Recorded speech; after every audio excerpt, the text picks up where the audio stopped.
Every year, the relatives visiting Rokenjima would let out a sigh of admiration at the rose garden that first greeted them. They would stop there to chat about the roses' beauty and how well they were blooming that year. In the midst of all this, there was a single unhealthy rose, and Maria became overwhelmed with dejection at its condition.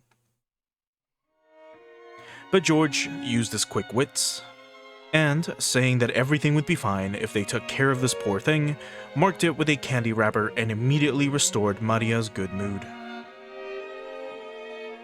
Then Battler, with whom she'd been getting along well since that morning, started talking about Halloween. This was such a favorite topic of Maria's that she began playing around energetically again. To Maria, that marshmallow jack-o'-lantern candy bought by her mother was probably the greatest sort of treasure.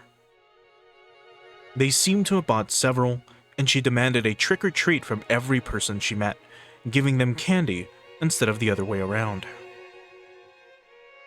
マリアはどうしてこんなにハロウィンが好きなんだろうな。日本人には一つ馴染みにくいイベントだと思ってたんだが。仮装行列で練り歩く子供のお祭りだからじゃねえのか。普段と違う格好をしてはしゃぎ合うってのは楽しいぜ。Right, we talked about this last part, where, where in Japan, Halloween isn't really celebrated the way it is in the West. Again, as a refresher, in the West, you go out trick-or-treating on Halloween night, usually. If it lands on a weekend, if not, like, that Friday, or the Friday of that week, people will go around trick-or-treating. In schools, kids will usually dress up. It's usually the children. Like in elementary school, maybe middle school, they'll still dress up. In high school, not many people do that. At least that didn't happen in mine.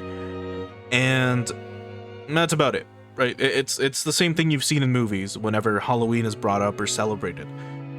But as for Japan, it's usually just like Shibuya or, like Roppongi. Like, people will dress up in party places in Japan, and they will just get really drunk out in public, or they'll go to clubs and they'll be dressed in outfits, and that's about it. It doesn't really get, it's not really like trick-or-treating, it's not going door to door, stuff like that. Like, that doesn't really happen. If it did, I wonder how that would be. If trick-or-treating became more of a thing in Japan, that'd be really interesting. Because, like, in the West, for example, not every house has candy. And usually, the way it's supposed to work is, you go to someone's door, you say trick-or-treat, and if they don't give you a treat, you trick them. Which usually means you fuck up their house in some way, shape, or form. And in the 90s, it used to be a lot more common. 80s and 90s, where if someone didn't give you candy, you would use rotten eggs and you would throw them at their door, you would throw them at their window, you would throw them at their roof, and then their house would reek. Like, the following day, like when the sun comes up and it scorches the rotten eggs, their home would smell like fucking ass. And that's what would happen in the West. Eventually, that kind of just stopped being a thing. And that's about it. So I wonder how that would be in Japan. I'm pretty sure, like, everyone would be considerate enough to have at least, like, one piece of candy for people. Or, like, a few pieces of candy for people. That'd be quite peculiar. If it ever caught on, I would love to see how that's, or, like, what that's like in Japan. But anyway.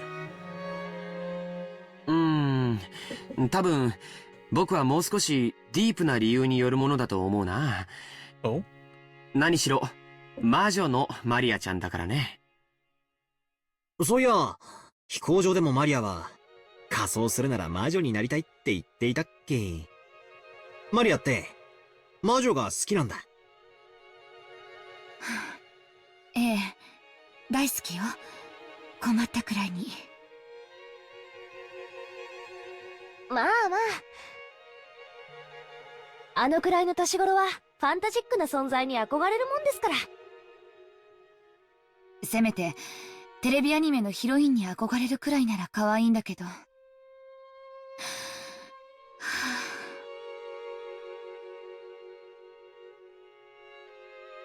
Judging by Rosa's appearance, she wasn't very happy about her daughter's love for witches as a mother. And I mean that too. Like she mentioned, if it was like a character from some TV or anime, at least it'd be cute. I mean, this even happens in the West as well, where, well, except for maybe nowadays, it's not so common anymore. But again, in the early 2000s, in the 90s, in the 80s, especially in the late or mid to late 80s, up until like 2010, there was this like huge scare, or like, not scare, but I mean like the satanic panic was a thing, right? And I'm sure you all know what that is. If you don't, for some reason, there was just a lot of like distrust amongst things that involved quote unquote magic. So things like Dungeons and Dragons would be seen as satanic, things like Pokemon would be seen as satanic, because not because it taught evolution, but because like there was ghost Pokemon, Kadabra had a star on its chest, stuff like that. So a lot of parents were against it. And even when it came to like stuff like Halloween, I remember knowing people that could not celebrate it because it was seen as a pagan holiday. And it is a pagan holiday. But their parents were very strict about it. They'd be like, "Oh, I can't believe kids are dressing up as witches and wizards. That's fucking evil." Because technically, throughout history, that's how they've always been perceived. I mean, even if their kid would have dressed up as like, you know, some TV character, they probably would have still not liked it because of the implications that come with the holiday itself, again being a pagan holiday, and so on and so forth. We've talked about it enough on the channel so far, but again, you can kind of see where her disdain is coming from, specifically about Maria wanting to do all this. The cousins, other than Battler, seemed to realize this, and they shrugged, wearing stiff smiles. ほーん、魔女好きだとハロウィンも好きになるって論法なのか？わかんなきゃ本人に聞けばいいか。おい、マリア、ハロウィンと魔女って何か関係あるのか？ As Battler asked that, George and Jessica's let out a stifled ah, as if they were trying to stop him. But too late. Oh no, she's gonna go on her autism rant. He piqued her special interest. Maria might have just like a normal like a boy would have, if you would have asked him, "Hey, what's that train like? Can you tell me what model that train is?" And then he rants for like 50 hours about the train, its model, how it was made, when it was made, its production line, when the first one left the station, when the last one left the station if it's no longer in use, so on and so forth. And Battler just hit the which button. Maria might have been waiting for just that question. After beaming for an instant, her expression turned a little mean, as if to say, "You're totally clueless, aren't you?" It was the face of a hobbyist who's been ticked off by an outsider saying something stupid about their favorite subject.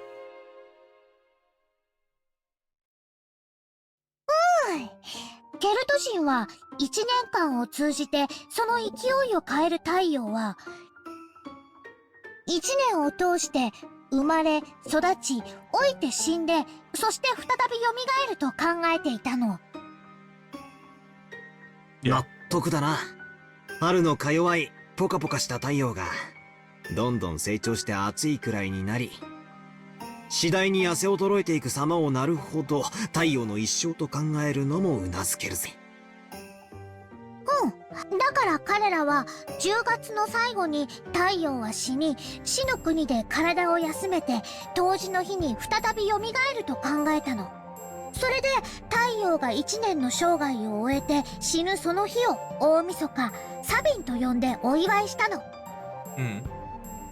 再び日照時間が長くなりだす冬至の日を太陽の復活の日とする考え方はとても面白いよね。古代の人々がいかに太陽を神聖視していたかがわかるエピソードだよ。で、それが魔女とどう関係があるんだ？ She's gonna chuckle. Oh no. It seemed that my casual urging forward had slightly infuriated Maria. She glared at me with eyes that told me to shut up while she explained. Maria seemed to be having a blast as she talked, so I decided not to interrupt. 10月と11月の狭間は生と死が最も近くなる。ケルト人たちはこの時期に聖者の世界と死者やこの世ならざる者の世界が最も近づき、異界の住人たちがたくさん訪れると信じてたの。日本でいうOh, I cut her off. It was like the Bon Festival in Japan. At the time, people believed that souls returning to the physical world would go into people's houses or possess people and do bad things. So in order to avoid harm, they performed rituals. One of those was to imitate creepy monsters and scare the souls back, which was apparently a way to avoid being possessed. Right. その部分がお祭りになっていって仮装行列になってったんだな。マリアは本当に物知りだぜ。ほんまやな。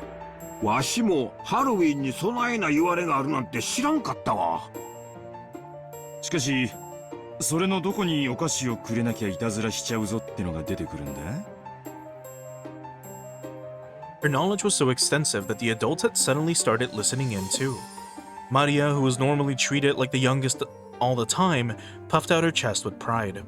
Saying that this was just a kid's discussion, Rosa suggested that the adults go on ahead and set their luggage down in the guest house. But nobody else agreed to go with her, and she let out a heavy sigh. トリックオアトリートは単なるお遊び。本来のケルト人たちの儀式とは何の関係もない。それは後にキリスト教の習慣が混合してできたものなの。でもマリアは本来のハロウィンの姿とはそうあるべきだと思うの。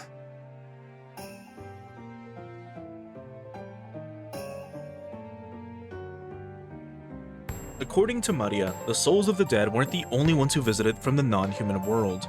There were also spirits with intimate connections to people's everyday lives. Yes? Oh. Humans could receive favors from those spirits, so they managed to gain significant or magnificent blessings, as well as a year's worth of good crops. つまりハロウィンってのは収穫祭の意味も少しはあったわけか。なるほど。言われてみりゃ10月ってのは季節的にもいろいろ節目って気がするぜ。日本の4月のちょうど反対側だもんな。なるほど。霧はいいかもしれねえな。そしてね、魔女たちはね、その時期に魔女集会サバトを開いたの。魔女たちは豊かな恵みをもたらしてくれた精霊たちに感謝し、ねぎらったの。Right. And what she said a bit ago is accurate. Like, the trick-or-treating aspect didn't really happen until much later.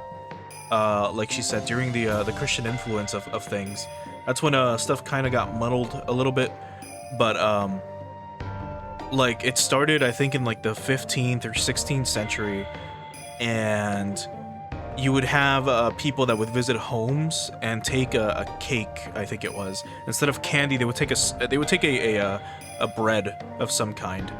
And they would it was because, like, you prayed for their souls, like, well-being, something along those lines. So people would go into your home pretending to be the spirit and taking the cake as, like, thanks or something.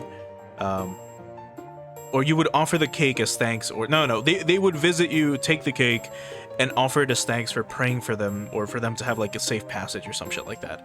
And then eventually you can see how that evolves into, you know, what we have now is Halloween.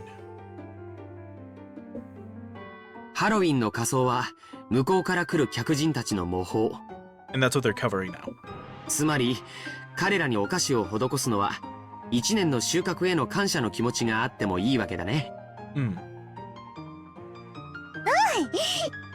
ジお兄ちゃんの言う通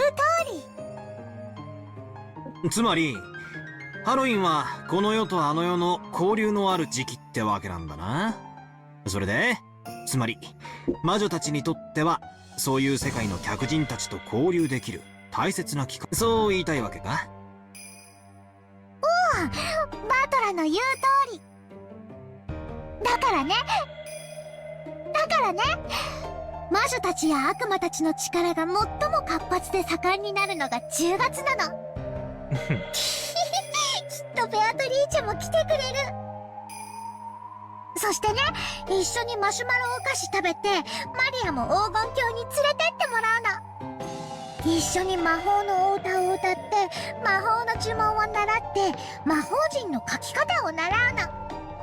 そしてね、ルーンの秘密を習って早くマリアを立派な魔女にしてもらうの。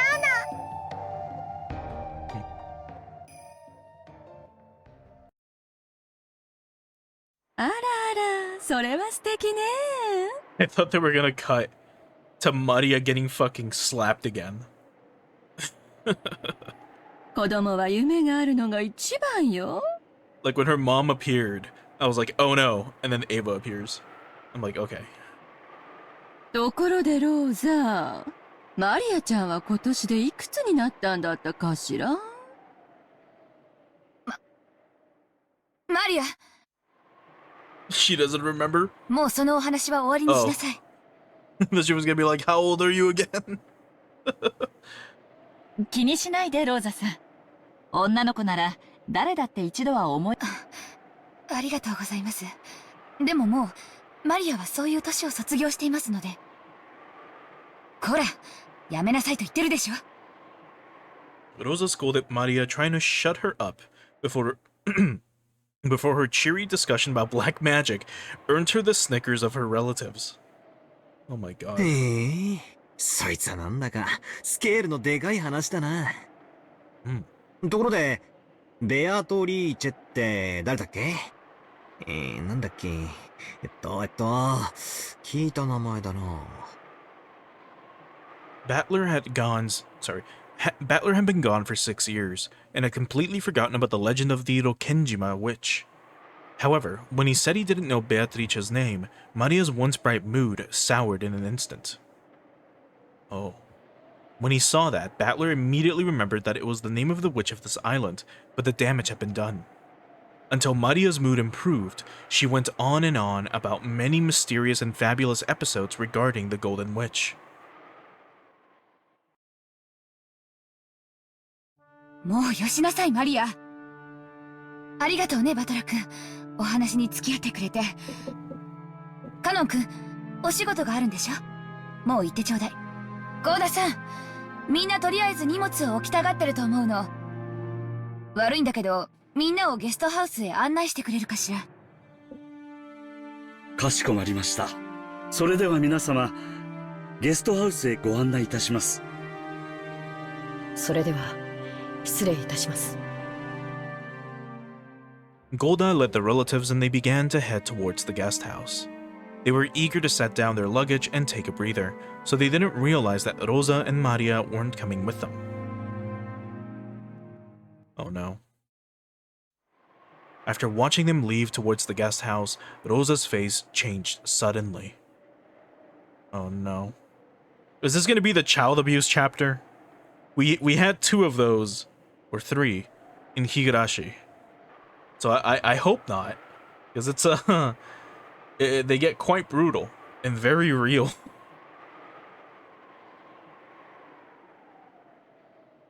She let go with the hand that had been gripping Maria this whole time. There was a bright red mark there, making it clear how much excessive force she had been using on Maria's slender arm. That hand then slapped against Maria's head, pinched her left ear, and lifted. 魔女の話はするなといつも言ってるでしょうが、それはママとの約束だといつも言っているでしょ。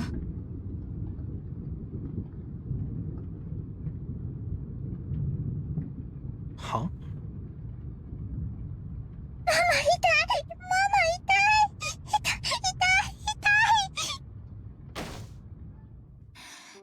ハロウィンハロウィンうるさいのよあんたは。魔女のお祭り？ケルト人が何よ、黒魔術が何よ、バカじゃないの。あんた急電車であんなに騒ぐから、わざわざ電車降りてまでその蛍光塗料みたいな気持ち悪いお化けマシュマロを買ってやったのよ。遅刻してまであんたに買ってやったのよ。あんたどこまで私の顔を潰せば気が済むのよ。 As Rosa cursed, she twisted Maria's ear up, almost as though she was about to tear it off. An expression of anguish spread across Maria's face while she frantically stood on her tiptoes, trying to soften the pain in that ear.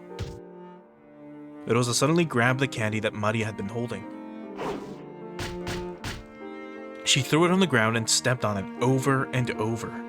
To Maria, it was supposed to be proof of a memory, of a brief span of time when her mother had bought something fun for her. But now, that same mother was grinding it into the ground right in front of her. It was as though a brand had been pushed into Maria's eyes, leaving a mark that could never be erased. こんな気持ち悪いお菓子が何よ。気持ち悪い、気持ち悪い。あんたがそんなんだから、あんたがそんなんだから。気持ち悪い、気持ち悪い、気持ち悪い。 As she said that, she struck Maria's head over and over again with her palm. She didn't hit Maria's face, because the red swelling would stand out. Oh my god. Maria closed her eyes tightly, patiently bearing her mother's violence. My god. No, that wasn't quite it. 帰ってきてママ、帰ってきてママ、助けてママ、助けてママ、悪い魔女に打ち勝って。 She kept bearing Rosa's assault, muttering that over and over. だから、その魔女ってのをやめろつってんのよ。この Rosa, tired from hitting her daughter, breathed so hard her shoulders shook. Maria grasped her hands together, withstanding it, hoping her mother would return soon. ママ、早く帰ってきて。悪い魔女をやっつけてよ。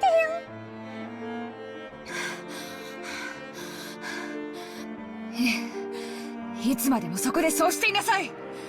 そしてそこで魔女でもハロウィンでもいつまでもブツブツ一人で言ってればいいのよ。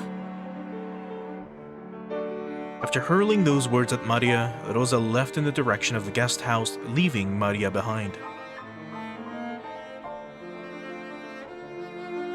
Maria, forgetting even that it was okay to cry, kept staring down at the jack-o'-lantern candy that had been trampled beyond recognition.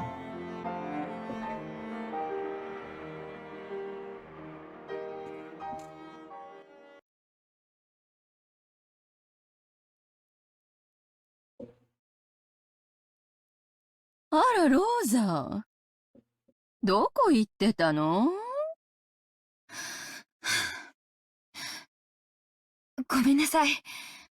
バラが素敵だったもので、ついつい。ローザ、早く荷物を置いてこいよ。兄貴んとこへ挨拶に行こうぜ。ん？マリアちゃんはどうしたんや？まだ花壇におるんかいな。気に入ったバラがあるみたいで、世話をするって言って聞かなくて。しばらくは好きにさせることにしました。女の子には女の子の世界があったことを、私たちはたまに忘れるわ。時には尊重してあげないとね。そうね。お気遣いをありがとう、キリエ姉さん。ゴーダさん、私たちの部屋はどこ？ご案内いたします。こちらでございます。お荷物をお持ちいたしましょう。結構よ。自分で持てます。ありがとう。Oh, new background. We hadn't seen that downstairs background yet. Interesting. Rosa went into her room guided by Golda. She then closed the door somewhat violently and threw her luggage on top of the bed.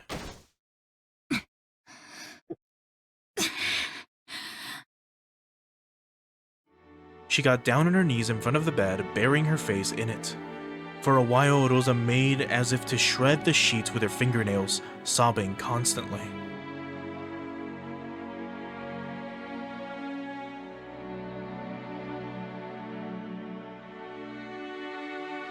マリア様、大丈夫ですか？ Kanon appeared from behind a thicket after watching Rosa leave. 平気だよ。 Maria gave a creepy laugh, but to Kanon, who had seen the whole thing, it looked like she was enduring as best as she could. 最低のやつだ。あれで母親なんて。仕方ないよ。その程度の器にはその程度のが入り込む。マリアは全然平気だよ。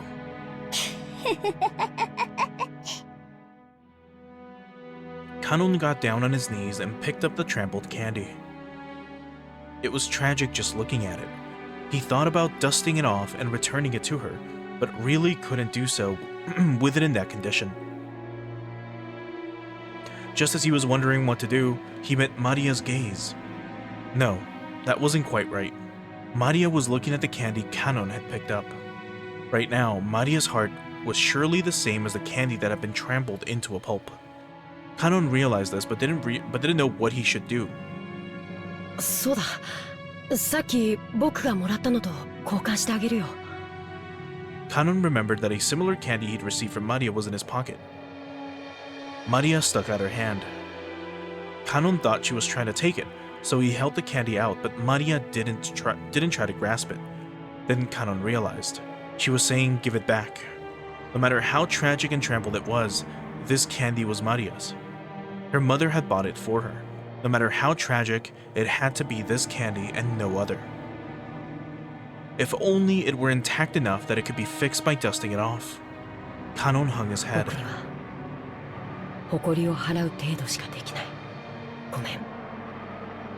Kanon held out the miserable-looking candy Maria wanted. She took it and spoke. ありがとう。人間には誇りしか払えないけど、魔女には元通りに直すことができるよ。ベアトリーチェなら簡単にね。マリア様はベアトリーチェ様のことをご存知なのですか？ Except for Battler, there was no way anyone related to the Yoshinomiya family could have failed to know Beatrice's name. But just now, Maria had bragged about Beatrice to Battler. She had spoken almost as though she was meeting with Beatrice regularly. Kanon felt a sharp pain inside his left hand, which was curled into a fist. In the past, a witch called Beatrice had appeared to tempt him and Shannon. He'd always try to think of it as a bad dream. However, Shannon insisted that it definitely was a real witch. And then, this summer, the shrine to the local Shinto god was hit by lightning, disappearing without a trace over the span of a single night. Okay, so now it's confirmed that it's a Shinto god, specifically.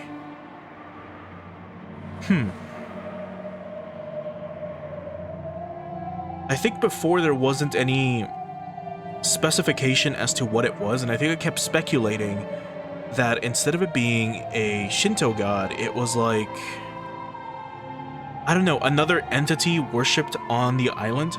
Not necessarily Shinto related, but maybe, I don't know, related to anything else. Whether it was, you know, paganism or something, maybe.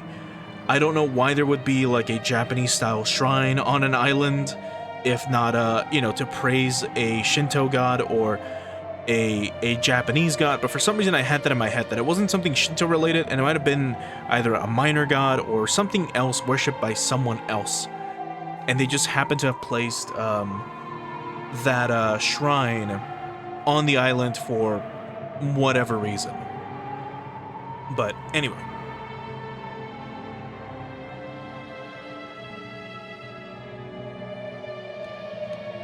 He knew, sorry. He knew about Shannon breaking that mirror. And he remembered that, as the witch departed, she said she'd eventually be revived.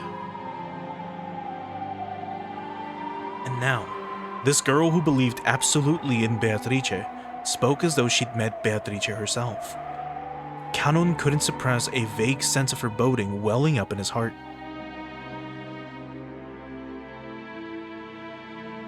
For a while, Maria remained silent, as though she could see into Canon's heart, almost as though she was waiting for a memory of Beatrice to be revived. And then she spoke, as though it was a fact. マリアはね、ベアトリーチェとお友達なの。今日だって会って一緒に遊ぶよ。遊びますか？うん、遊ぶよ。一緒にね、魔法のお勉強をするの。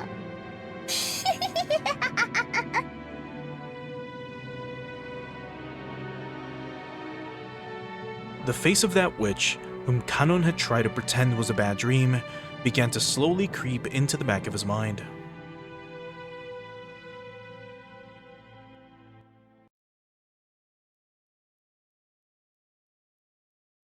お父様は研究で大変ご多忙と仰せです。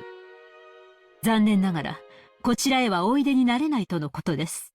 Can you imagine, like, you're friends with a witch, and probably one of the first things you ask her to do is to fix your candy? Like, Maria goes up to Beatrice and is like, my mom stomped my candy. Can you fix it for me? And Beatrice is like, of course. And she just like undoes the candy damage. That'd be so fucking dumb. Anyway. やれやれ。こちとら秋の大忙しの中、日程をつけて、はるばる六軒島まで来てるんだぜ。親父も少しは愛想を良くしてもらいたいもんだぜ。ほんとよね。南條さん、本当に研究や機嫌の問題なの？ベッドから起き上がれないくらいにさて、Okay. どうでしょうかな。I accidentally skipped ahead, so let me just reread this. Dr. Nanjo, is it really his research and his mood that are the problem? He isn't already bedridden, unable to get up, right? Well, I wonder. 私の口からは何とも。Nanjo glanced at Natsuhi. It seemed he thought it wasn't his place to speak without first getting Natsuhi's approval. お父様はますますにご健康でいらっしゃいます。寝たきりなどと失礼極まりない。でも余命3ヶ月なんでしょ？普通に考えれば、痩せ衰えてベッドからも起きられないはずでしょ、南條先生？波の患者ならそうでしょうがな。金蔵さんは並外れた気力をお持ちです。あの気迫にお迎えも恐れて近寄れないのかもしれませんが。それほどまでにお元気なら、少なくとも安心ね。そこまで元気なら、せめて挨拶くらいはさせてほしいもんなんだがな。親族会議ってのは、親父の顔を見に来たって意味なんだぜ。これじゃあ、何のために来たのかわからねえぜ。そう言うな。いればいたで、心が休まらないといつもぼやくのだろうが。兄弟一同水入らずで今年も全員欠けることなく集まれたことを喜ぼうじゃないかね。昨年の親族会議でも会えなかったのよ。血を分けた子供たちが2年ぶりに挨拶したいというのがどうして理解してもらえないのかしら。挨拶の言葉があるのでしたら、私どもがお伝えします。それとも、エヴァさん、何かお父様にお会いして、挨拶以上のお話でもあられるのですか？いやね。何の話よ、もう。予算か、エヴァ。夏井さん、堪忍な。エヴァも娘として、お父さんの病状が不安なだけなんや。ちょいと気持ちを汲み取ってな。その通りだな。エヴァは親父殿が嫁を宣告されてから急に親孝行をするようになったじゃないか。なるほど。その姿をぜひ見てもらいたいという気持ちもわからなくない。何が言いたいのよ。よせよ姉貴。晩飯までには機嫌を直してくれるよう祈ろうじゃねえか。それに俺たちは到着したばかり。まずは軽く挨拶に訪れただけだぜ。親族会議は親父抜きだってできる。いや、兄弟で意見を統一してからじゃなきゃ話せねえことだっていろいろあるはずだぜ。な、秀吉兄さん。Now, real quick, we have heard Rudolph refer to Klaus as Aniki. Aniki, so Aniki, is like an affectionate term used, you know, for like big bro, basically, right?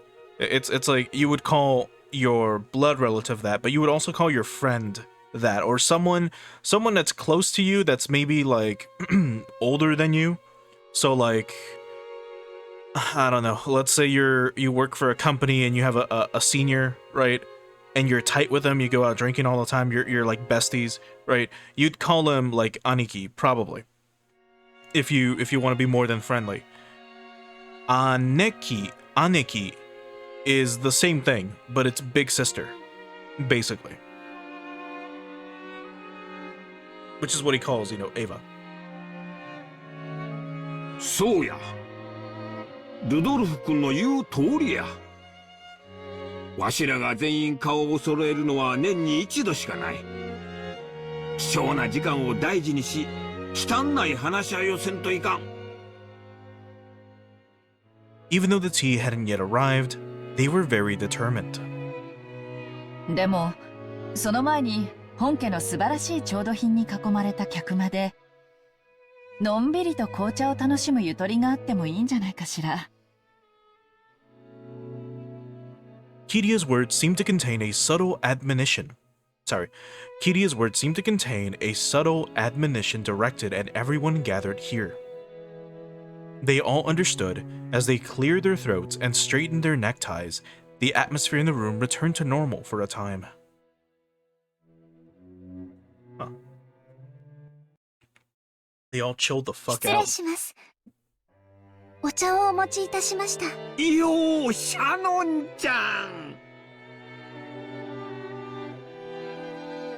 ますますべっぴんさんになったな。He keeps saying that. Shannon entered the parlor, pushing the serving cart. Everyone decided to relax and enjoy some black tea for the time being. A wonderful aroma began to spread throughout the room.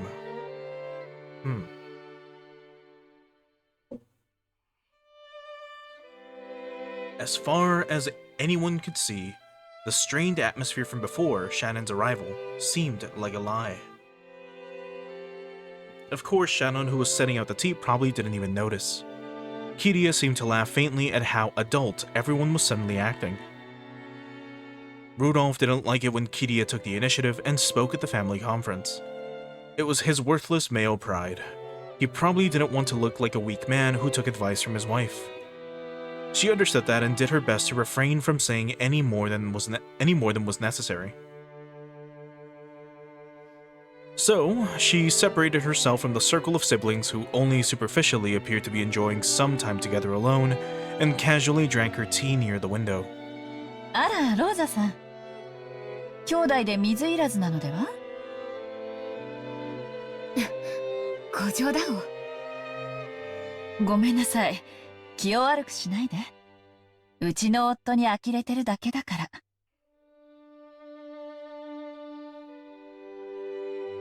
Apparently, Rosa hadn't been able to keep up with that on the surface friendliness. They'd come here to fight bloodily and dirtily, each trying to grab a part of the inheritance for themselves. She probably didn't like suddenly pretending that they were all chummy. Or maybe She was still too immature for that. だいぶ風が出てきているようですね。枝葉があんなに揺れて。もう台風が近くまで来ているのでしょうね。今夜あたりからはだいぶ降るのかしら。マリアちゃん、この1年で随分立派になりましたね。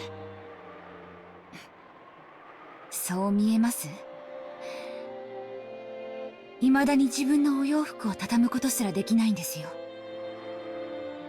ええ。こんなにも愛情たっぷりなお母さんと一緒なんですもの。心の豊かな子に成長しますよ。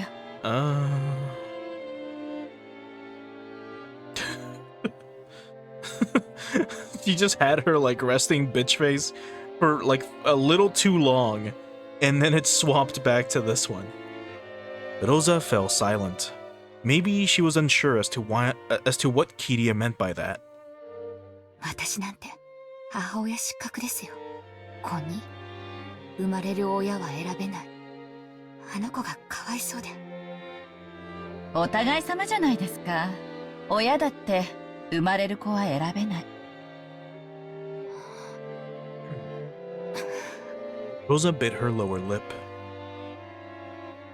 どちらが悪いとかじゃなくて、一緒に生きていくんだという気持ちで、ゆっくり成長を見守ってあげればいいじゃないですか。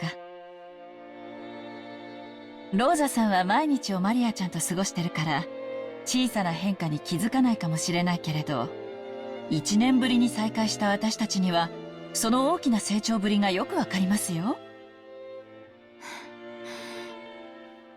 もし本気で言ってくれてるならありがとうございます。それでは失礼いたします。ご用がありましたらいつでもお呼びつけください。 Speaking of, Rosa, isn't that Maria still by the rose garden? With a typhoon on its way? Shannon bowed politely and left the room. As Hideyoshi and Rudolph, who had a soft spot for women, watched her go, the atmosphere in the room began to revert back to what it had been right before Shannon's visit. They go from looking like pervs to like businessmen. お父様がいらっしゃられないなら、それはそれでできる話もあるというものよ。ねえ、ルドルフ？ああ、そうだな。俺たちははるばるここまで、埃の匂いがする紅茶を飲みに来たわけじゃねえぜ。My God. よかろう。Straight to business. 1秒を争ってお前たちがしたいという話を聞こうじゃないか。やれやれ、たくましい人たちね。早速始めたわ。私も加わらないといけないわ、あの人たち。私が主張しないと4人兄弟であることをすぐ忘れるから。あなたも大変ね。ちょっと言葉を選ばなかったかしら。ごめんなさい。ううん、気にしてません。こちらこそごめんなさい。私たち互いに娘を持つ母親同士なんだから、もっと交流しなきゃいけないのに。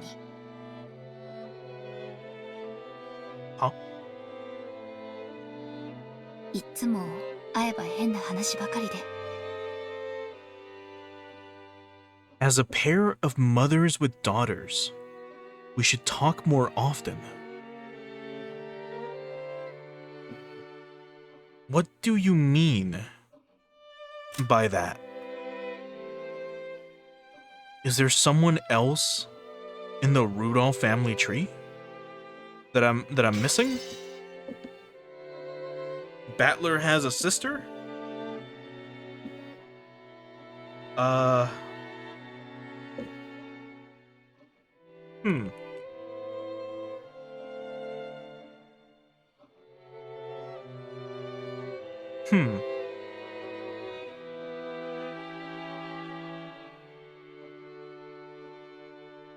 Okay. Oh, I mean, we'll think about that. We'll keep that in the back of our mind.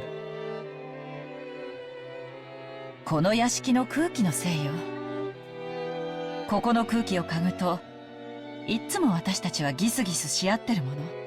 ローザさんとは親族会議じゃない席で一度ゆっくりお茶でも飲みたいわ。銀座に行きつけの素敵な喫茶店があるの。ぜひ今度招待させて。Oh, you don't wanna go to Ginza. Not in the universe where magic exists. Because, like, if this is anything like SMT, they're gonna try to summon giant penis monsters in Ginza. And it's not gonna be great. They're gonna try to summon Mata again. On Rokenjima, they summon Beatrice. In Ginza, they try to summon Mata. ありがとう、キリエさん。その時はぜひ。いやーね、急に空が暗くなってきたわ。まるでこの部屋の人たちが天気を悪くしてるみたい。もうゴロゴロ鳴ってるわ。あら、ぽつりと来たかしら。There really were small splashes of rain on the glass of the parlor window. The weather seemed to have worsened, faster than expected. Just then, a silent thunderbolt struck inside Rosa's head, and she remembered that her beloved child was out in the rose garden. A normal girl would try to go inside if the weather got bad. But Maria was different. She would sometimes get stubborn and refuse to move if rain or even spears fell from the sky. That's right. I told that child to just stay there doing that forever. Didn't I? いけない。マリア。 Everyone looked back at Rosa when she let out a small scream. なんだ、どうしたんだね。ごめんなさい。ちょっと表に行ってきます。すぐ戻ります。なんだなんだ、どうしたってんだあいつ。いいじゃない。すぐ戻るわよ。それより始めたら？私たちの本題。そうね。ローザ抜きでも進められる話よ。話を戻しましょう。Rosa dashed from the entrance hall into the rose garden. When she opened the door, the wind that hit her was too strong to be called a light breeze, and told her that the typhoon was approaching faster than she thought. Just as Kitty had said, the wind was mixed in with small droplets of rain. There was also a low rumble of thunder. It could start raining any time. Rosa headed for the rose garden. She headed for the place where she had scolded Maria a short while ago. It was almost lunchtime. The children had been told to come to the mansion around lunchtime, so they were probably in the guest house waiting to be called. Even if Maria didn't come to them, they would surely think I took her to the mansion with me and wouldn't worry much. After all, she had been with her mother, so there should have been no reason to worry. I was here, and I abandoned my daughter to the worsening weather. Maria! いるの？いるなら返事をして！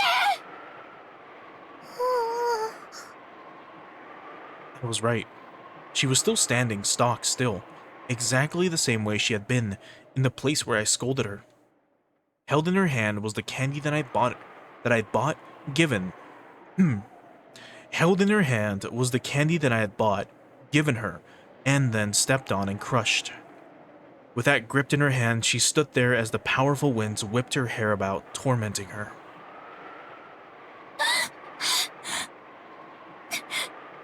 ごめんなさい。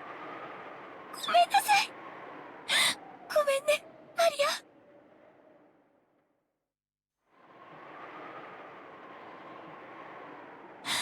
ママを許して。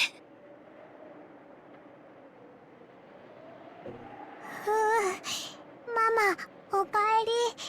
マリア、ママが帰ってくるの、ずっと怖い魔女につねられたけど、我慢して、ママが帰ってくるの、泣かずに待ってた。マリ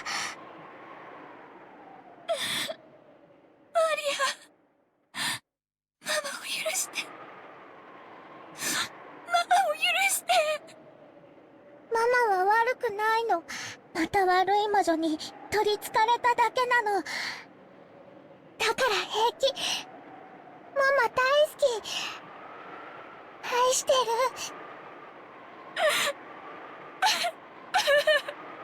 ごめんなさい。ごめんなさい。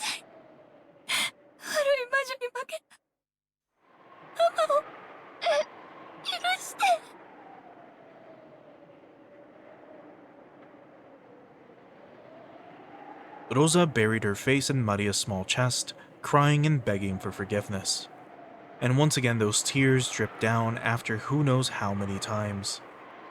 If only the brilliant sun had been shining on the two of them.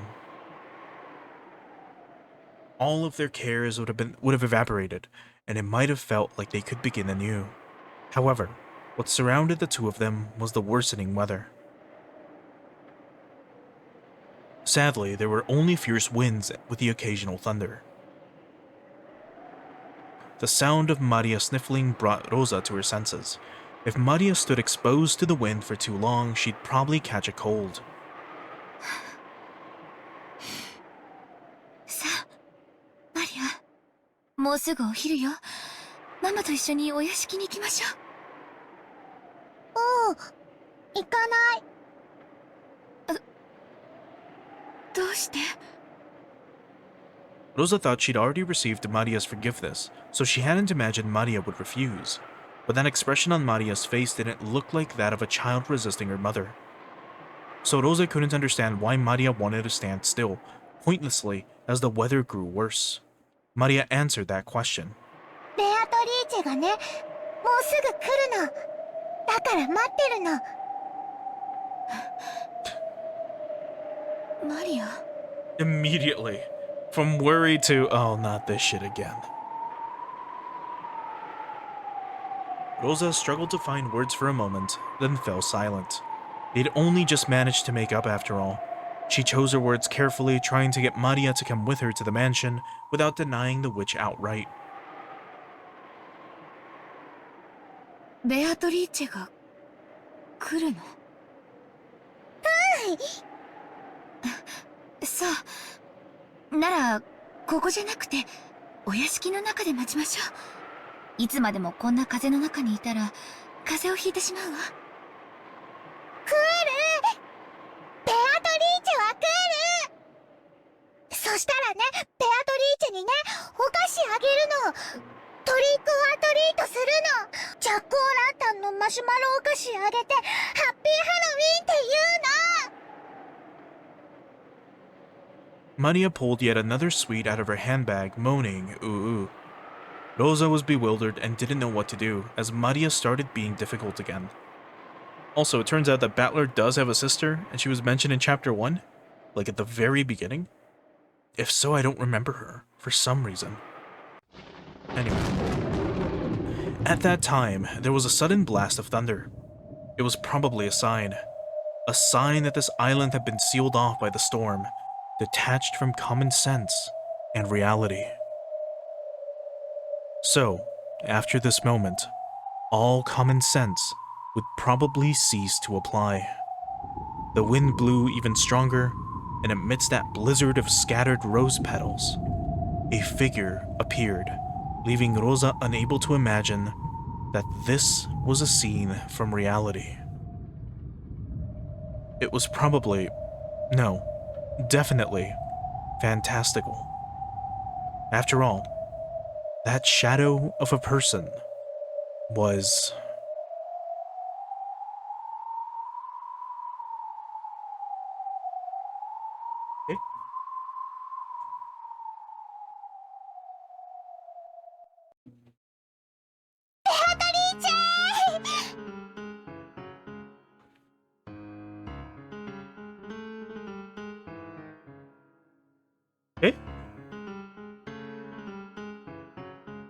Girl, what the fuck are you wearing?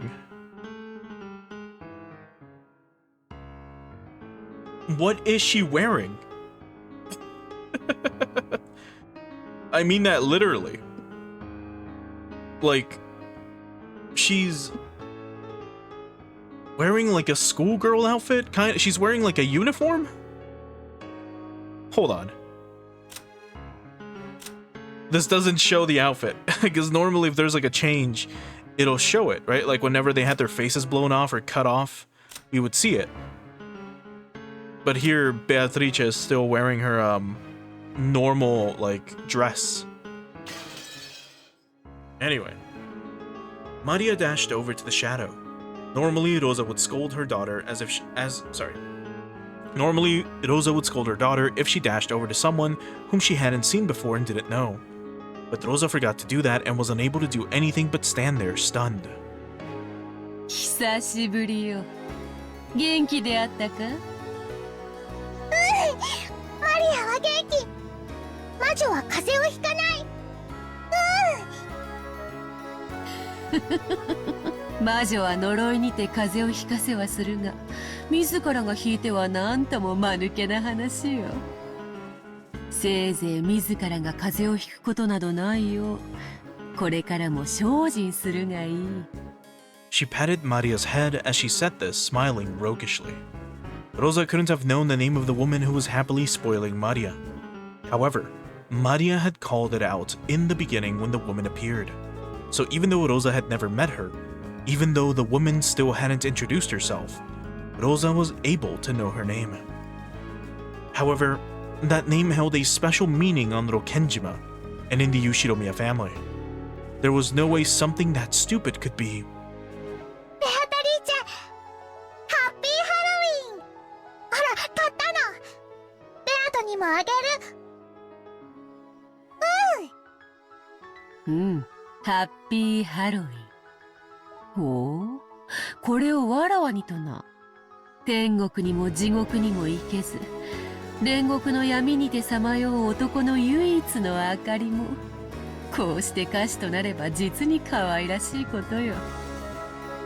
人の世とも、人ならざる者との世とも切り離された今のこの島で、これほどふさわしい歌詞はないかもしれぬな。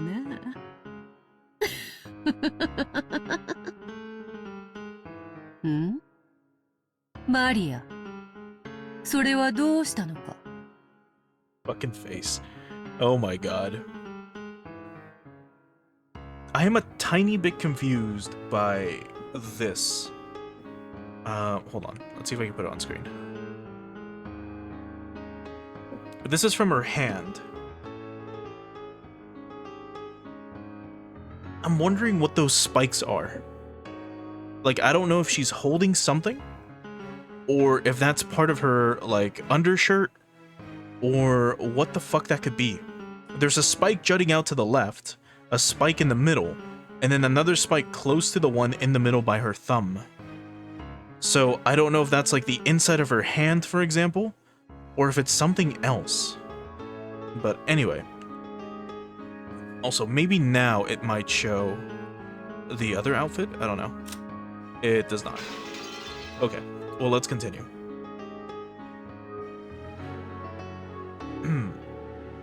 The witch noticed the sweet Maria was grasping.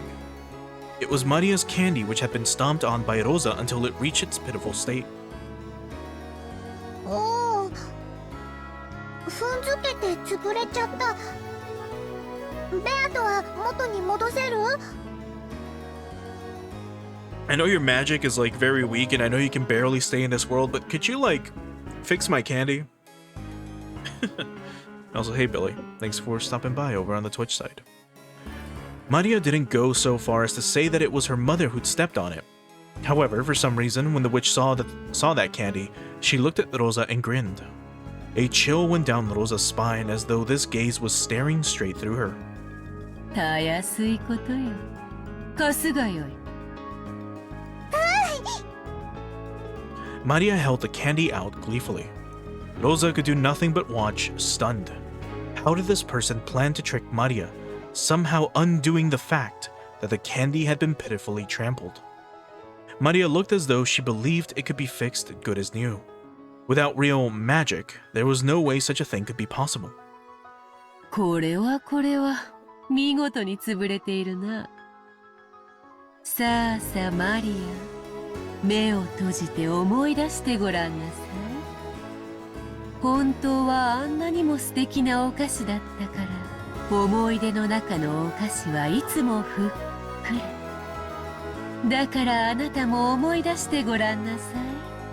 本当はどんなお菓子だったのか。Along with those strange words spoken as though singing an improvised folk song, the witch threw the sweet into the air. Maria was closing her eyes and remembering, just as the witch had told her to. What shape had that crushed candy really had? Therefore, only Rosa saw that scene. That sweet had been thrown into the air, burst into a gold color. No, that wasn't it. Those were golden butterflies. It scattered into several golden butterflies, and they began to gather at the witch's hand, which was held up to the sky. And as she did this, unbelievably, it returned to its beautiful original form, no different from when it had been bought. Only Rosa and the witch witnessed that scene. Unable to comprehend what was occurring right before her eyes, Rosa stood with her mouth hanging open, completely forgetting to shut it. もう目を開けてよいぞ。受け取るがよい。これでそなたの歌詞も元通りだ。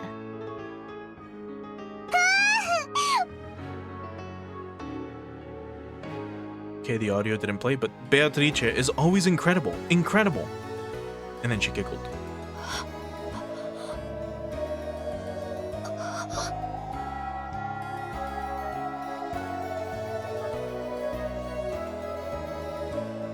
There was a stark contrast between Rosa's shock and Maria's innocent joy.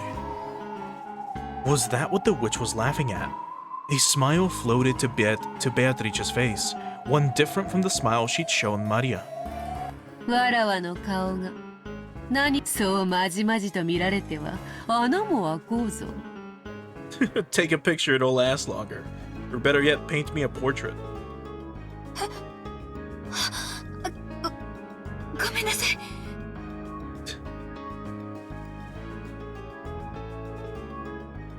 Those words triggered something very clearly in Rosa's mind. Rosa knew this face. She knew it from the portrait of the witch. But no, wait. Could this mystery woman really be? マリア、この歌詞の代わりに、そなたにはこれを与えよう。おお、手紙？ The witch pulled a Western envelope from her pocket and gave it to Maria. However, when Maria made to open it, the witch stopped her. ならぬ。それを開けるときはすぐに訪れるの。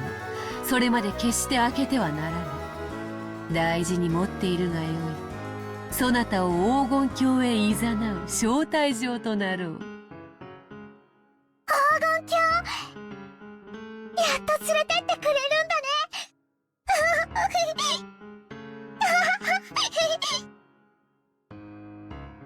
大事にしまっておくのだぞ。誰にも見せてはならぬ。守る。魔女との約束は絶対に守る。そしてこれはそなたへだ。え？私。 She probably hadn't imagined that the witch would speak to her too. Rosa was bewildered by the second Western envelope, which was thrust before her. Huh? She'd seen this type of envelope before. There could be no mistake. It was one of Kinzo's special envelopes, used when he wrote with his own hand and bearing the Ushiromiya family crest. It was sealed with a red sealing wax, and furthermore, it had a mark that seemed to have been made by the head's ring. In other words, even without asking what was inside this letter, Rosa knew that this woman, whom Maria called Beatrice, was trusted enough to be placed in charge of a personal letter to the current Ushiromiya head. 四兄弟の誰でもよかった。だが、ここでそなたと出会ったということは、金蔵のルーレットがそなたを選んだということなのだろう。ならば受け取るがよい。そしてその中身を全兄弟の揃う晩餐の席上で読み上げよ。Well, I think we all kind of knew it wasn't Rosa.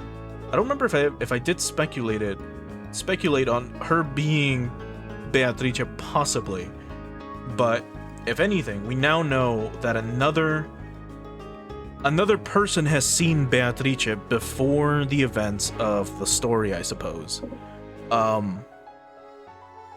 Which is great. But this was very interesting. The fact that I have met you here probably means that you were chosen by Kinzo's roulette.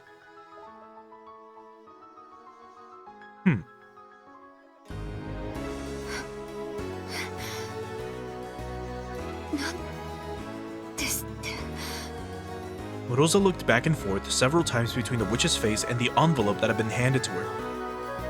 Today was the family conference, and the biggest object of discussion would be the inheritance problem. So she had joined together with Ava and Rudolph, and they planned to force a certain condition on Chaos to try to extort several 100 million yen in cash out of him. If it was the witch, it was as if the witch could see through all of that. What does she intend to announce when all of us siblings are gathered? And with a personal envelope that no one but the Yoshiromiya had, and with a personal envelope that no one but the Yoshiromiya head can use. Maria, 天気が崩れるぞ。Rosa Trice is a common theory? I don't know how that can be a common theory amongst episode 1 readers. They're both blonde and she could have possibly been the one to go out and give Maria the umbrella. I don't know how anyone could come to that conclusion, considering that Rosa was asleep the entire time. Like, it's even stated. Well, was she asleep? Yeah, she took a nap. She had gotten so mad at her daughter that she just took a nap until lunchtime. I know the argument could be that maybe she sleepwalked or something along those lines, like something possessed her or whatever, but there is like zero reason why you could consider her to be Beatrice. I genuinely cannot fathom like that being a theory. Not only that, but she hates her mom. For one, like, Maria, like, definitely does not like her mother. And she's waiting for the Golden Land specifically to make up with her. Because that's when, that's technically when lost love will be returned, and that's when her dad will come back, and so on and so forth. So there is like, I can understand like where they're coming up with these theories that she could have lied about sleeping, but it still makes no sense. It makes zero sense once you turn that chessboard around and start thinking at it from the other side. Just to use like the most basic form of logic introduced in the game. Like, it makes zero sense for Rosa to be Beatrice in episode 1. That is insane. ゲストハウスへ戻り、昼を待つがよい。 Like, it genuinely makes me wonder if these people were even paying attention to what the fuck was going on. Anyway. それではローザ、後ほど会おう。その席で改めて名乗らせてもらおうぞ。Now, if I'm not mistaken, this is already happening a lot faster than the events in Chapter 1. Because in Chapter 1, they had lunch, right? They had their lunch, then... Well, they got to the island, they saw the wilting rose, they tied the candy wrapper around it, and then Maria, like, followed her cousins inside after a while. Or she followed her cousins, actually. They hung out, then we cut to the parents had their, like, discussions, they met with everyone, then the children, came to the mansion, they all had lunch, then the parents started to talk, while the children were out trying to decipher, like, the riddle, on the plaque, because that's when they, like, finally realized, oh look, it's Beatrice's portrait. So they hang out on the beach for a while, then as they're coming back, that's when Maria's like, wait, I should get my rose because it's starting to rain. And then that's when she can't find her, that's when Rosa shows up and is like, what the fuck are you doing? Like, get back inside, it's raining. And then that's when she realizes that, Maria had Beatrice's, like, umbrella. And then it isn't until, like, a few hours later, during dinner time, that they actually have the letter. And that's when Maria reads it out loud instead. So, assuming the typhoon did show up earlier, because, I mean, technically, yeah, the kids would have been at the beach by now if that weren't the case. That means that Kinzo noticed the winds were blowing, and he immediately threw his ring out the window for Beatrice to catch and then presumably write this letter. Assuming she even needs the ring to write the letter, she could have just written them and then stamped them later, or she could have written them and then just, you know, fabricated the symbol. But you get what I mean. So it could be that Kinzo has already thrown out his ring and we haven't seen it yet. But anyway. The witch turned her back, laughing. Then she began to head towards the mansion with an air of composure. Maria energetically called out and watched her go, then began to dash towards the guest house, leaving Rosa behind, as though she wanted to inform the other cousins of her fortunate meeting with the witch as soon as she could. At last, Rosa was left alone in her rose garden as the winds grew stronger, unable to do anything but pray that what had happened was just a daydream. Oh, just that. I thought it was going to continue.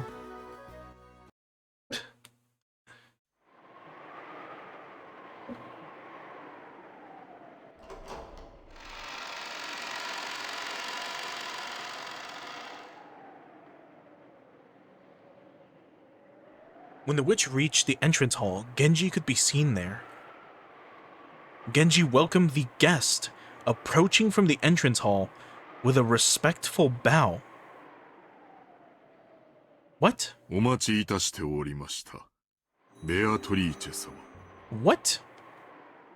久しぶりだな、源氏。What? Did this happen the first time? Oh, now she's got her different oh my god. Now she has a different outfit. Beatrice, the mysterious visitor and 19th person who appeared on the day of the family conference. She goes by the same name as the Golden Witch, who gave the gold to Kinzo. Her reasons for visiting are unknown. She was ushered into the VIP room, which no one has been allowed to use in the past. So I assume that's a bit of a spoiler, quote unquote, but I assume she's going to be let in somewhere. But here she is. She has a cane. So that's what's on her. That's what was on her hand that I was confused about a bit ago. And what the fuck is on her thigh? It's not the sigil of the eagle, right? No. Oh, wait. No. Because the eagle crest, if we look at all of theirs, is like one spike cut in half. Here it's like...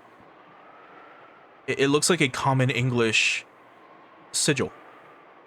I still can't believe a woman in her hundreds is wearing a skirt with thigh highs, of all things. Like, please, act your age, ma'am. 老いたではないか。 The age of 30 is currently in demand. The age of 150 is not. Or sorry, the age of 1050 is not. どれほどに老いようとも、家具は家具らしく、最後まで晴れの妻が、お前に嫉妬したことも懐かしい。金蔵は元気か？大変お元気にございます。ふん。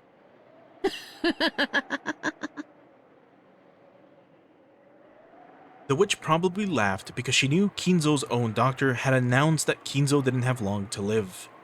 However, if anyone actually looked at Kinzo and noticed his vigor, which wasn't at all what you'd expect from someone nearing the end of his life, they might easily call that doing extremely well. Maybe that's what the witch was laughing at. 挨拶に行こうではないか。30年ぶりに、互いに呪いの言葉を吐き合うもよかろう。As the witch grinned, she started walking, leaving Genji behind. Her gait was like that of a family member who knew the inside of the mansion well. Genji followed her in the manner of one who served her. What the fuck, dude?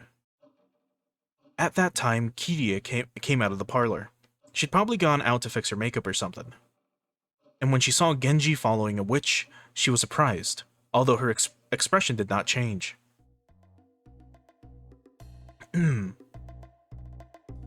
A guest for Kinzo had arrived despite him being almost dead, on the day of the family conference, when the fate of the inheritance was to be decided. We got the Halloween music again. And furthermore, this person was familiar enough with the Yoshinomiya family household that Genji was following behind her. Kirie immediately realized that this person she had never met before was deeply important. Kirie and the witch's eyes met. Realizing that it would be rude to pretend not to notice, she greeted the witch. はじめまして。ルドルフの5歳だったか。You were. さようでございます。ルドルフ様の今の奥方様であられます。キリエ様でございます。From this exchange, Kirie realized that this was a guest of fairly high rank, even amidst the Yoshinomiya family. And the fact that this was a guest on that level, coupled with her resemblance to the portrait in the entrance hall, made Kirie's eyes instantly open wide.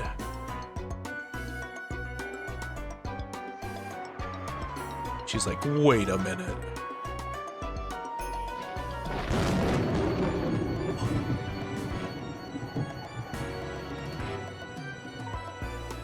Hey.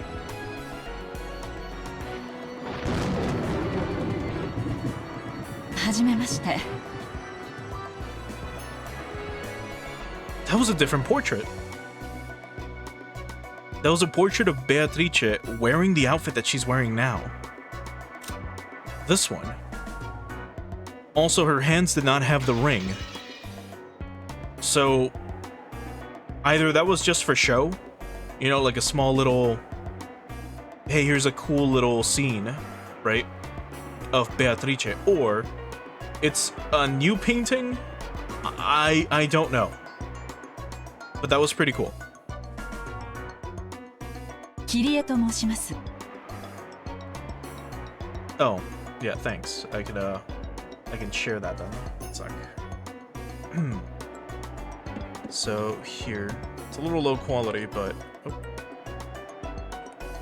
here is the painting itself, which again looks different.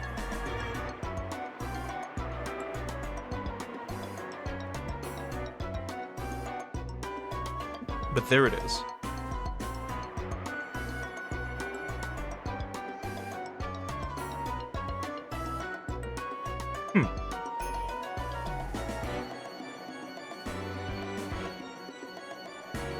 It's a very interesting painting after all.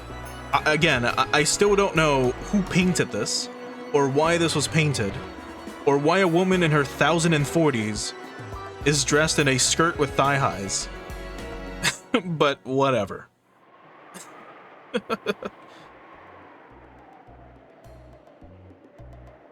Yeah, I mean, I don't even then.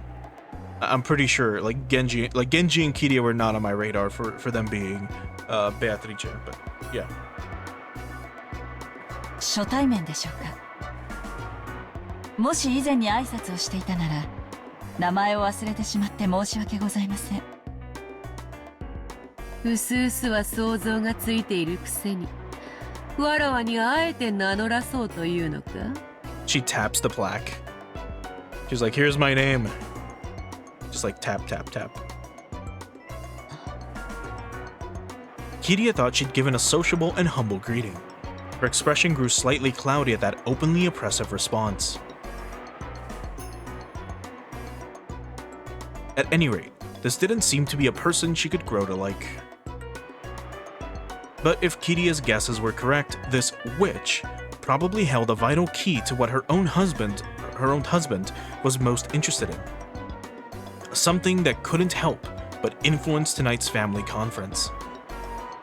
So without shooting back a retort, Kirie silently watched her go up the stairs to the second floor with Genji following behind.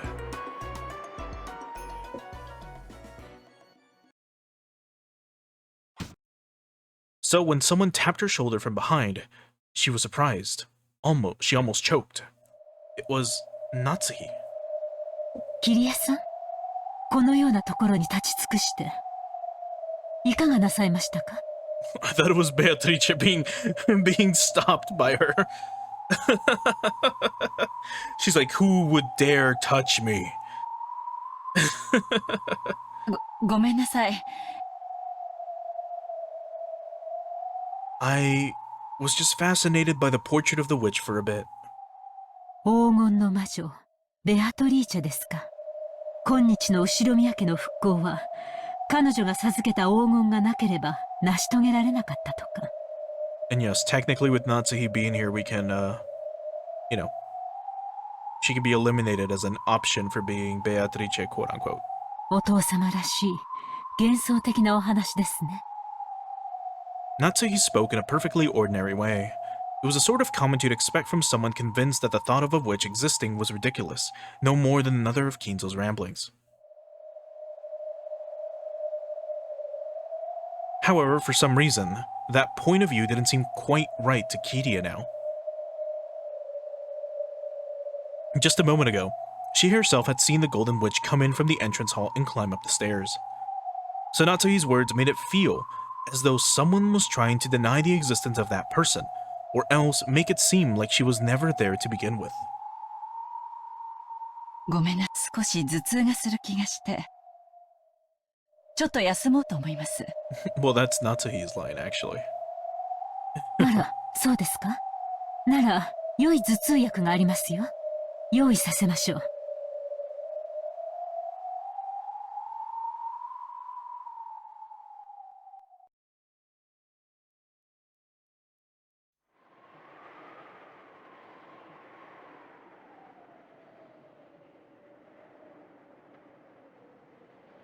Right, but again, realistically, I mean, if we bring up the characters here, like realistically,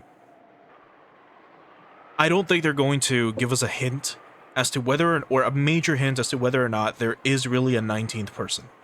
Right now, we are being exposed to Beatrice, right? So you as the reader are supposed to be immersed in this and are supposed to just accept it. You're like, hey, Beatrice is real. Look at her. She's right here. She appeared before Maria. She appeared before, she appeared before Rosa. She appeared before Kirie. So she's definitely real. She's appeared before Golda. So she exists, right? Here she is. That's technically what you're supposed to get from this chapter, right? But we, as astute readers, or as astute people that, you know, are thinking, that's obviously not the case. Anyone that thinks about this for more than a few seconds can't really accept that. But technically, right now, we're supposed to. There's no guarantee. Like, we're probably going to see Beatrice just do a bunch of shit. We're going to be probably seeing her commit all the murders. And there's nothing no one will be able to do about it. And then they're going to cut to the tea party, and then Beatrice is going to be like, see? I told you magic is real. I killed them all. I did all this shit. And then Battler's going to be like, no, you fucking didn't. And then we have to wait till chapter 3 until we get slightly more concrete evidence. That's my prediction right now as to what's going to happen. Because I'm willing to bet that's exactly what's going to happen. We might get like one or two very vague hints that unless you pay, like, unless you're going through the text with a fine-tooth comb and a magnifying glass, you're not going to pick it up, and it's not going to make sense until like chapter 7 or something. But anyway. The hallway in front of Kinzo's study was filled with the scent of sweet poison, peculiar to that green liquor. Genji, who was completely used to it, did not grimace, and the Golden Witch didn't grimace either. この中からどれほど出ぬのか。Wait a minute. Beatrice didn't grimace at this.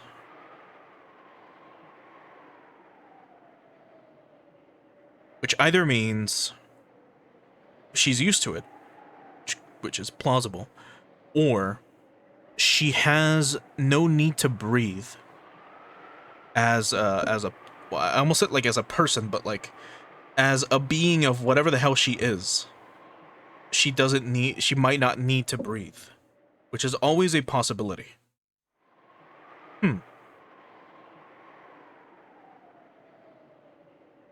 Anyway.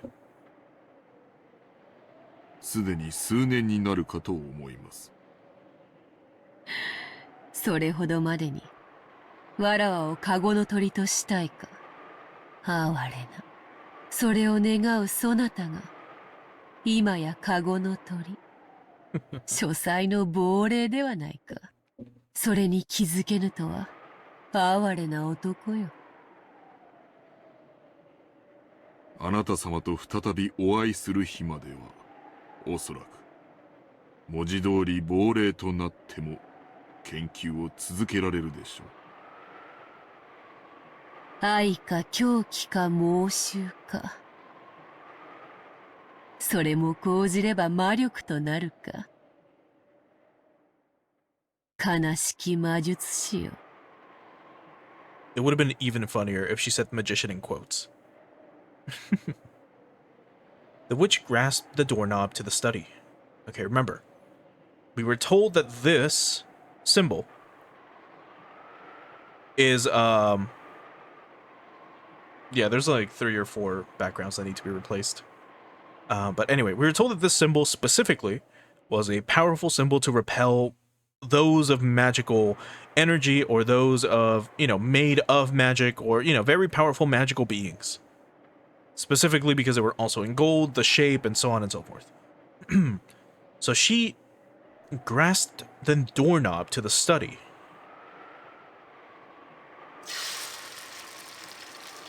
There it is. When she did, there was a sound like that of flesh burning and splitting open. It was the sound of the doorknob literally burning the witch's hand. ベアトリーチェ様。なんだこれは。魔除けか。What a face. She looks so silly.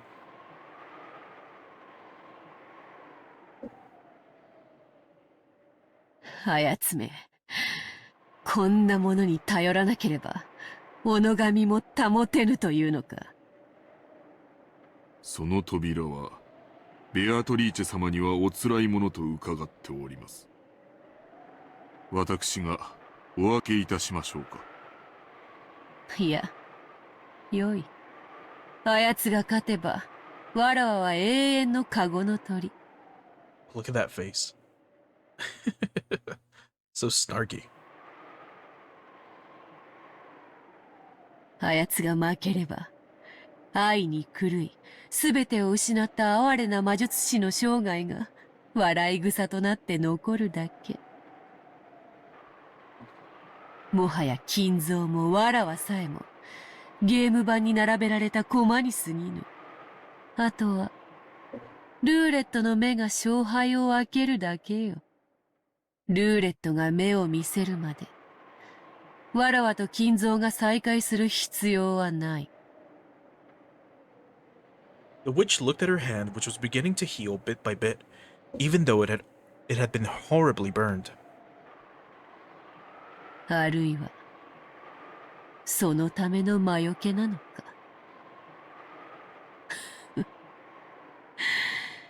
なるほど。それもまた潔し。すべては今や、金蔵のゲーム盤の上よ。気に入ったぞ、金蔵。そなたとのゲーム。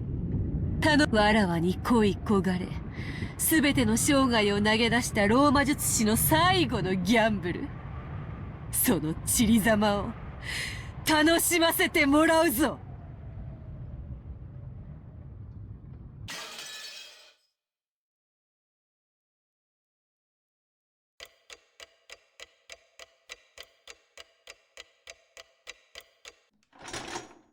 Wait a minute. You skipped the whole day? No, Jesus, no, what the fuck am I saying? We skipped an hour. Oh my god, I'm fucking stupid.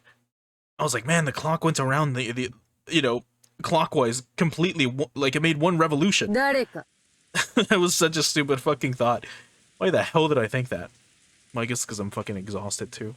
But anyway, I think this would be a good stopping point for today. We can leave we can leave everyone in suspense, as we have had Beatrice appear before everyone to distract us from the beating that Rosa gave Maria a while ago. It's the main reason why it happened, I'm pretty sure. But anyway, let's get ready to swap on over to the ending screen in the meantime.